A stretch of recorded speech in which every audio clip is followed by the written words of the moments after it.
Então, pessoas, eu gostaria de compartilhar com vocês também algumas reflexões que eu venho tendo, durante esses dias de isolamento social e o quanto essa pandemia tem afetado alguns aspectos da nossa vida. E aí eu queria começar a reflexão com uma música. Será que ainda vai chegar o dia de se pagar até a respiração? Será que ainda vai chegar o dia de se pagar até a respiração? Pela direção que o mundo está tomando, eu vou viver pagando o ar de meu pulmão. Será que ainda vai chegar o dia de se pagar até a respiração?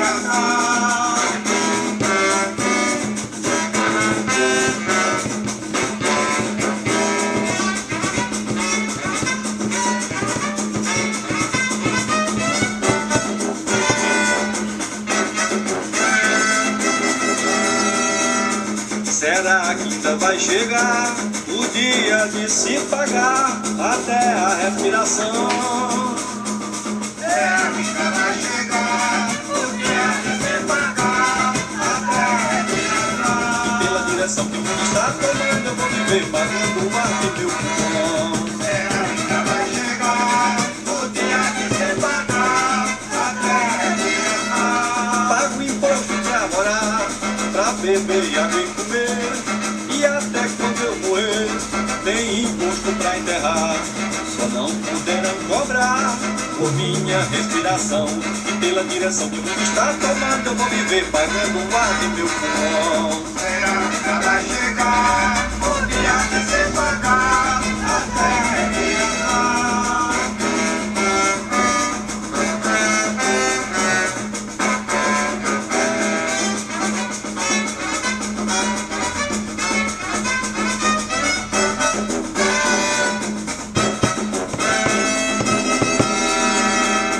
E a justiça tem um peso pra cada tipo de gente.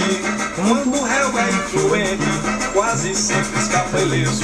Só quem se demora preso é quem não tem tostão. E pela direção que o mundo está tomando, eu vou viver pagando o ar de meu pulmão.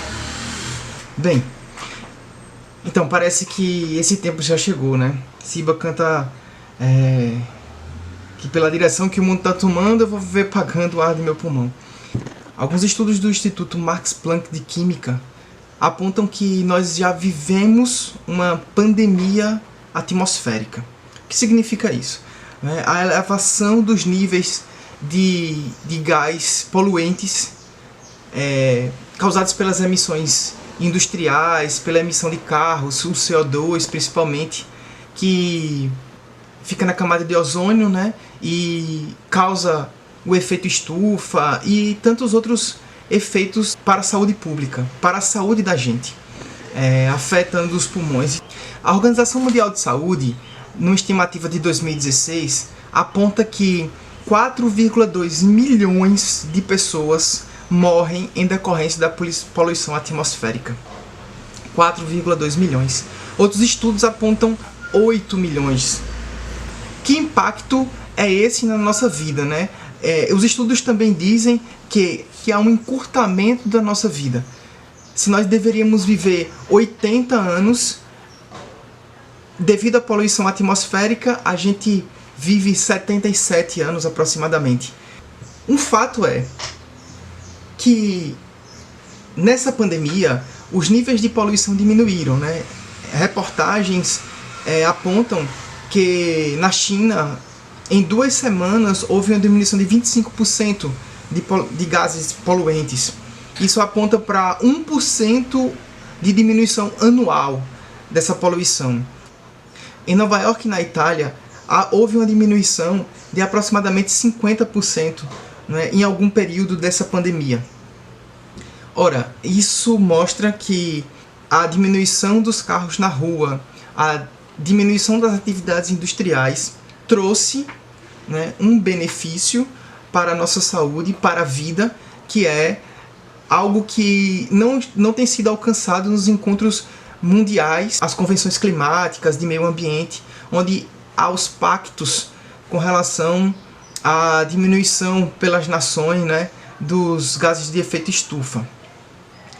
Ou seja, a pandemia conseguiu mostrar que é possível uma diminuição, né, com todas as consequências, obviamente, que decorrem dessa pandemia.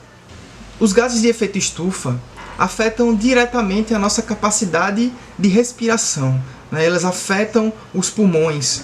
E a pandemia, o coronavírus, também, em seu estado mais severo, ataca as vias respiratórias inferiores, que é a traqueia, os pulmões, os brônquios. As pessoas morrem por insuficiência respiratória, né? Por pneumonia, enfim, por um agente externo também que ataca diretamente e fragiliza o pulmão. O pulmão, por sua vez, dentro da medicina chinesa, está ligado a uma emoção, que essa emoção é a tristeza. Dados da Organização Mundial de Saúde mostram que 300 milhões de pessoas sofrem do transtorno de depressão.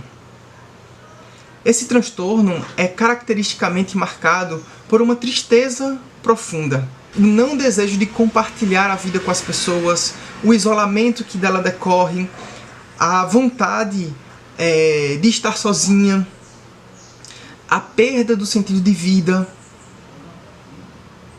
a solidão, os pensamentos suicidas. É a principal causa de incapacidade entre as doenças do mundo inteiro. Então, o transtorno depressivo é o que causa mais incapacidade na vida comum das pessoas. As pessoas se afastam de trabalho, têm prejuízos sociais, familiares, prejuízos nessa vida produtiva, né? Que a gente pode assim classificar. Então, parece que a gente convive com algumas pandemias silenciosas, né? A poluição atmosférica chega a matar 4 milhões de pessoas, ou mais do que isso, anualmente. A depressão como a maior causa de incapacidade para a vida ativa. E agora o coronavírus, né, como uma pandemia super preocupante que traz todo esse contexto de isolamento social e traz as consequências para a saúde pública, para a saúde das populações, né, a morte, enfim, o adoecimento como um todo. A sensação que eu tenho é que não há saída. Esse modelo que nós temos adotado como um modelo de vida, um modelo de consumo, um modelo produtivo, onde o trabalho e a economia são a mola mestra da nossa vida, tem mostrado que, de uma forma ou de outra, há consequências muito graves para a nossa qualidade de vida, para a nossa felicidade, para a nossa alegria, para compartilhamento com as pessoas, do tempo de vida que nós vamos viver.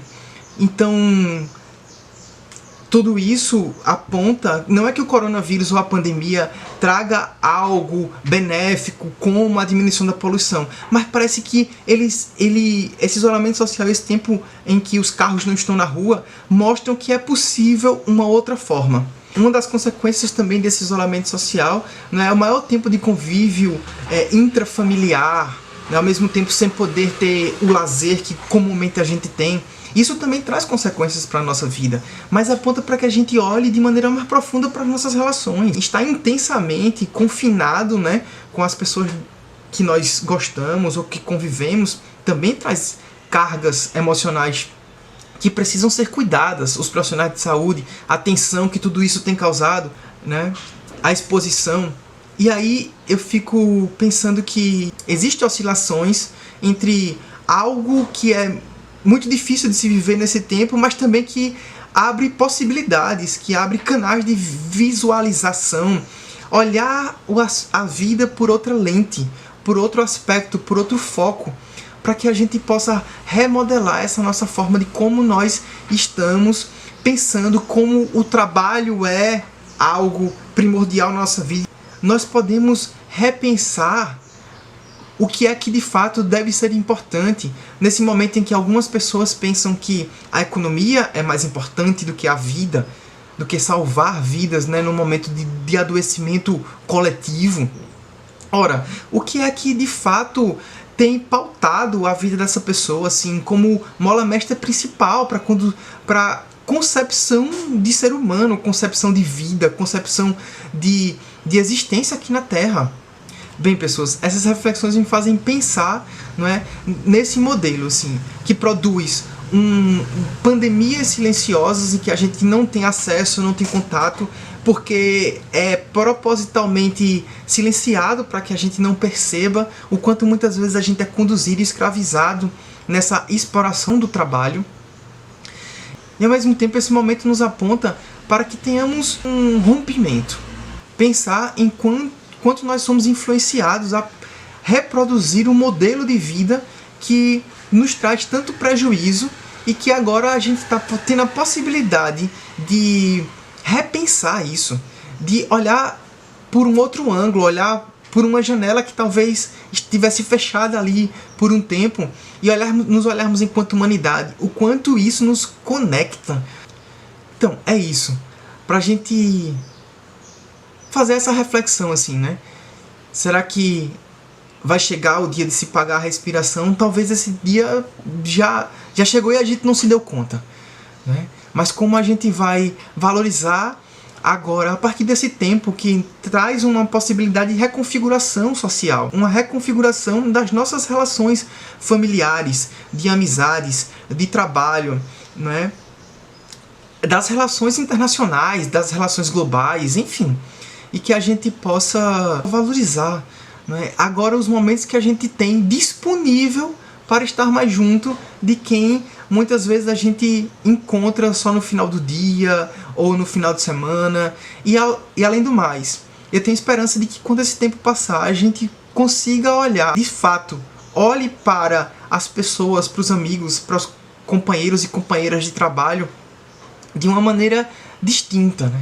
De uma maneira diferente, de uma maneira de como é bom estar com você nesse momento, de como é bom estar junto e que muitas vezes a gente nem percebia, levava a relação de uma maneira mais automática, e aí a gente poder de fato estar presente em cada momento, com cada pessoa que nós convivemos.